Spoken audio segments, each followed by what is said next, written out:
Bonjour à tous, je suis Adéline Castel-Leproust, médium et accompagnante en développement personnel et spirituel. J'ai décidé depuis plusieurs années maintenant de mettre à profit ma médiumnité pour aider les autres. Au fil des années, s'est développée une envie d'approfondir davantage l'impact de nos passés sur notre présent. Vous l'aurez compris, ma spécialité, les vies antérieures et le transgénérationnel. Je suis également auteure d'un livre jeunesse intitulé Pour que la magie perdure et créatrice de la plateforme Les Rendez-vous de l'Invisible où règne une communauté fun et bienveillante. Ce podcast est ici pour deux raisons. Vous faire comprendre comment vos vies antérieures peuvent impacter votre vie actuelle et comprendre comment votre histoire familiale peut vous positionner dans des schémas totalement inconscients et perturbant votre identité propre. Vous y trouverez des histoires, des conseils, mais aussi des exercices simples afin de conscientiser certains fonctionnements récurrents et bloquants dans votre vie. Je vous souhaite une très belle écoute. Aujourd'hui, nous allons parler d'un sujet qui passionne de nombreuses personnes, et notamment les psychogénéalogistes en herbe. Ce sont les prénoms. Les prénoms que l'on a, les prénoms que l'on nous donne, les ancêtres qui sont également dans les prénoms que l'on a choisi de nous donner. Enfin, j'ai pas vraiment envie de parler de choix puisque en réalité, un prénom vous est soufflé et un prénom est là pour vous forger finalement une certaine personnalité, un certain destin, une certaine mission de vie, et vous faire porter une responsabilité familiale. Le prénom que l'on vous donne n'a rien du tout, de lié au hasard, il faut bien le comprendre et l'entendre, même si la plupart du temps, on vous dira: «Non, mais j'ai choisi ce prénom parce que je l'aimais bien». Alors ça, c'est notre partie consciente, c'est notre partie mentale qui va nous dire ça, mais en réalité, ce n'est pas du tout le cas et en fait, vous êtes venu hem, hem faire, naître un projet sens finalement dans votre, famille. C'est-à-dire que l'on vous a donné un rôle bien particulier à travers ce prénom afin, de faire peut-être perdurer une histoire familiale, de rétablir quelque chose qui n'a pas pu être fait par vos ancêtres, de vous affubler finalement un peu de votre mission au sein, de votre famille. Ceci étant dit, il y a de ça, une dizaine d'années, vingtaine d'années, voire, au-delà, il était extrêmement, familier, de mettre, le nom des grands-parents, des oncles, des tantes, des parrains, des marraines en, 2e, 3 voire des fois 4e, 5e prénom, Il y a des personnes que je connais qui ont des fois jusqu'à 5 prénoms, ce qui est en fait une grande erreur, psychologique, pour, les enfants puisque, même si le conscient va vous dire que c'est pour rendre hommage à ces ancêtres-là, en réalité, vous donnez à vos enfants, quand vous faites ce choix-là, le poids des histoires qui ne sont pas les siennes. Ce qui veut dire que on vous a finalement, vous avez choisi vos enfants ou alors on vous a choisi, si c'est vous qui êtes dans ce cas de configuration-là, comme étant, responsables d'aller, résoudre des problématiques qui n'ont pas été, résolues au sein de ces personnes-ci, ou de faire, perdurer, des ancêtres. Donc vous pouvez avoir une énergie comme ça de mort et de vie à la fois, inscrit véritablement dans votre mémoire cellulaire, juste parce que, beaucoup de personnes ont décidé de faire le choix de, mettre des prénoms d'ancêtres pour ne pas les oublier, c'est souvent ce qui est, évoqué. Hem, Néanmoins, je pars du principe qu'il n'y a pas véritablement de hasard et que si on vous a affublé, de tous ces noms-là ou prénoms-là, c'est que vous étiez incapable de les gérer et surtout vous avez finalement le rôle d'aller, réparer, très souvent les histoires familiales. Mais il est vrai, que ce n'est pas de tout repos et que ça peut créer en plus de graves, soucis d'un point de vue émotionnel. C'est-à-dire qu'on se retrouve finalement avec des énergies qui ne sont pas les nôtres Et en termes de charge hein, émotionnelle, ça peut être extrêmement douloureux, intense et difficile à vivre, notamment pour les enfants, jeunes adultes, et surtout s'ils ne font pas le travail de libération nécessaire à tout travail justement. Il est coutume également de dire que l'on choisit un prénom en regardant ce fameux dictionnaire des prénoms que tout le monde a hein, dans sa bibliothèque ou tout du moins qui ne l'a jamais consulté hein, quand on va avoir un enfant. C'est devenu hein, extrêmement à la mode. Sauf qu'il faut savoir qu'en fait, dans ce dictionnaire des prénoms, donc bien évidemment, il y aura l'étymologie et c'est ce que je vous engage véritablement à regarder pour votre prénom. Mais en fait, tout ce qui est écrit est totalement faux. Pourquoi c'est faux? Parce que en réalité, nous sommes toujours en contresens de nos prénoms. C'est-à-dire, si par exemple, nous prenons le prénom Olivier, qui symbolise la paix. Très souvent, nous allons entendre ou nous allons voir écrit, que Olivier, va être un petit garçon, en paix, qui va du coup, chercher l'harmonie autour de soi et cetera. Nous avons bien entendu derrière le symbole de l'olivier, hein, qui est un symbole extrêmement important. La plupart du temps, on va vous annoncer que cela va être une personne très posée, dotée d'un calme à toute épreuve. Le stress n'a aucun d'effet chez lui, pardon. Il fait surtout tout pour ne pas être dans des situations où il n'est pas en position de force, et cetera, et cetera. Sachez que vous pouvez prendre ce prénom-là et mettre tout l'inverse. C'est-à-dire au contraire, c'est celui qui devra tenter de trouver la paix parce qu'il est toujours en conflit.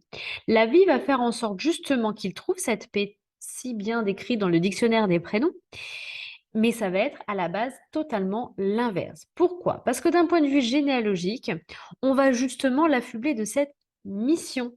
C'est-à-dire qu'il y a quelqu'un dans ses ancêtres qui n'a pas trouvé cette paix intérieure et que du coup, sa mission à cet Olivier-là, c'est d'aller trouver la paix intérieure. Et pour ça, on va le mettre dans des familles, dans une famille qui va réveiller justement cet aspect-là et au contraire, où il y aura peut-être beaucoup de conflits, beaucoup de soucis en fait, et ça va être à lui de trouver justement la paix et l'harmonie. Donc, vous voyez, vous pouvez prendre à peu près tous les prénoms comme ça et faire un petit peu le test. Je vous donne également un autre exemple. Euh, je vais vous prendre mon prénom. À moi, donc mon prénom, ça signifie la noblesse. Donc le prénom Adéline ou Adèle, hein, ça vient de Adal, d'origine germanique, qui signifie noble. Est-ce pour autant que je suis née dans une famille noble, au sens propre du terme? Pas du tout. Mais alors, pas du tout. Et pour autant, on m'a affublée en fait de cette mission. C'est-à-dire, c'est celle qui doit faire rétablir la noblesse au sein de sa famille. Donc, tout dans ma famille va me faire comprendre justement que je fais partie de cette lignée-là, si on peut dire ça comme ça. Là, je prends des termes très moyenâgeux, mais c'est parce que en réalité, la psychogénéalogie, on peut aller extrêmement loin. Et l'origine des prénoms hein, remonte bien sûr des centaines et des centaines d'années. Donc en fait, la question qu'il faut se poser, c'est à qui dans ma lignée a perdu son titre de noblesse? Voilà, ça c'est vraiment qu'est-ce qui s'est passé, peut-être au Moyen Âge, peut-être avant, pour que ma famille perde en fait son titre de noblesse. Très certainement une histoire d'enfant illégitime, hein, comme c'était extrêmement le cas, d'enfants non reconnus, d'enfants en fait issus d'une union entre un noble et une paysanne, par exemple, etc., etc. Ce qui fait que du coup, la famille, ma famille, hein, dans ses lointaines origines, du coup, a perdu son titre de noble. Voilà. Donc moi, je suis venue rétablir, cette noblesse-là, en fait, dans la lignée. En tous les cas, c'est la mission qu'on m'a donnée parmi tant d'autres. Vous imaginez bien, on peut lire également un prénom sous d'autres aspects. Ça, j'insiste là-dessus puisqu'il y a certes cette partie-là, mais vous avez pour autant d'autres manières de le lire puisque, pour moi, nous avons en fait plusieurs missions, hein, au sein de notre vie. Donc, si je prends, moi, mon exemple à moi, donc c'est une de mes missions. OK, très bien. Conséquence dans ma vie, bien évidemment, c'est que, je vais me sentir à l'aise finalement nulle part. Ni, dans un côté, un peu plus noble, hein, au sens littéral du terme, ni peut-être dans un côté plus simple. Peut-être que je vais avoir du mal à me positionner. En fait, je vais pas savoir à quel, clan, hein, finalement j'appartiens parce que quand on parle de famille, on parle de clan, bien évidemment, hein. Tous les individus appartiennent à une sorte de clan et on cherche tous la reconnaissance au sein d'un clan. Ça peut avoir et surtout comme, conséquence, d'être rejeté, hein. Je vais être rejeté de mon clan puisque justement, dans mes ancêtres, il y a quelqu'un qui a été rejeté, mis à l'écart et qui du coup, a perdu, son rang de noblesse et cetera et cetera. Ensuite, donc deuxième lecture possible, nous pouvons aussi prendre la numérologie de notre prénom. C'est-à-dire que à chaque lettre correspond un nombre et il suffit d'additionner, chaque, nombre correspondant à chaque lettre pour trouver, quel est le nombre en fait qui, nous appartient en fonction de notre prénom. Si vous ne savez pas comment faire, je vous invite à regarder sur internet, vous tapez, table correspondance lettres-noms et vous trouverez en fait comment calculer, le nombre, du coup attitré à votre prénom. Donc moi, par exemple, c'est le 5. Donc le 5, c'est quoi en numérologie? C'est une personne qui va avoir besoin de liberté, mais qui va venir casser les codes, changer les choses, faire beaucoup de choses à la fois, et cetera et cetera et en effet, hein, c'est quelque chose, pour lequel je suis particulièrement reconnue, en tous les cas, dans mon métier, mais même d'un point de vue plus personnel. Donc ça fait aussi partie intégrante de ma mission de vie et donc je suis aussi là pour casser les choses, faire des choses nouvelles et atteindre, ma liberté maximum. Alors nous avons, également des significations et des angles, également de vue, courants, hein. Donc, tous les prénoms, par exemple androgynes, ambigus, on va dire, Claude, Dominique, Camille, Michel, Gabriel, Noël, André, et cetera. Tous les prénoms en fait qu'on peut donner à la fois à un homme et une femme, peuvent révéler une certaine déception en fait à la naissance de l'enfant. Donc on s'attendait à un garçon et en fait c'est une fille qui est arrivée et vice versa. C'est un peu ça peut être aussi Patricia, vous voyez? Donc ça peut être en fait le désir inconscient d'avoir un garçon et en fait, bah, ça a pas été le cas donc ben, du coup, on lui a mis un nom, androgyne, voilà. Ou alors, vraiment beaucoup d'espoir mis sur quelque chose et puis, ah bah, finalement, c'était pas, le sexe, voulu, quoi. Voilà, ça peut être aussi, un espèce de compromis, entre les parents. Peut-être qu'il y en avait un qui désirait une fille, l'autre un garçon, donc du coup, bah, on va vraiment, bah, affubler finalement l'individu, hein, l'enfant, des 2 énergies. Tout ce qui est prénom, dit, à la mode, donc par exemple, à l'époque, on avait, Nathalie, hein, qui était très, très, très peu utilisée, mais qui a explosé dans les années 1960 à la sortie d'une chanson éponyme du même nom de Gilbert Bécaud, qui est devenu du coup le prénom le plus féminin, le plus courant en France après Marie. Ce genre de choix, révèle, souvent un désir de nouveauté, de modernisme, au point, d'être même assez, conformiste, hein, de suivre vraiment la tendance sociétale. Ça peut être le cas également des Emma, hein, aujourd'hui, qu'on retrouve énormément et qui font partie toujours des top 3 des prénoms, les plus donnés aujourd'hui. Tout ce qui est prénom de héros de film ou de roman, alors, là, ça revient quand même à lui imposer une sorte de personnalité imaginaire. Ce serait intéressant d'aller le voir, quand nos parents ont fait ce choix-là, quand on fait le choix pour nos enfants de faire ça, de lire le livre en question, de voir le film également, pour comprendre, de quelle personnalité, en fait, a pu être fantasmé, hein, ce désir-là, en fait, tout simplement. Et quelles sont les attentes, hein, vis-à-vis de nous, vis-à-vis de ce personnage, fantasmé. Tous les prénoms très excentriques, extrêmement rarissimes ou inventés, alors il y a, plusieurs choix. Très souvent, il y a la volonté alors c'est également le cas des enfants, avec des prénoms de type pierre précieuse, Ambre par exemple. Il y a un peu la volonté de, se distinguer du reste du monde. Vous voyez, dans les pierres précieuses, il y a vraiment, toi ma fille ou parce que c'est très souvent des prénoms féminins d'ailleurs. C'est pas toujours le cas, mais très, très souvent. Tu vas être, en dehors de la famille, tu vas être, mieux que les autres, tu vas porter en toi cette énergie d'être au-dessus d'eux. Il y a une espèce de volonté, bien sûr totalement inconsciente, hein, de mettre, notre enfant sur un piédestal. Voilà.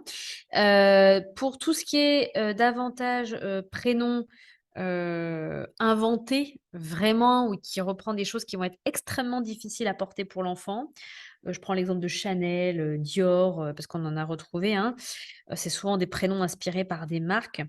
Là, pareil, ce sont des choix souvent qui révèlent, une blessure, très narcissique, voire égoïste, sans tenir compte vraiment des difficultés que pourra rencontrer, l'enfant, hein, notamment, à l'école. Alors même si aujourd'hui c'est devenu quand même assez commun, ça n'en résulte pas en fait cette espèce de volonté de mettre l'enfant à l'écart, du monde parce que, au-dessus d'eux. Les prénoms, de type reine, roi, pape, saint ou dieu.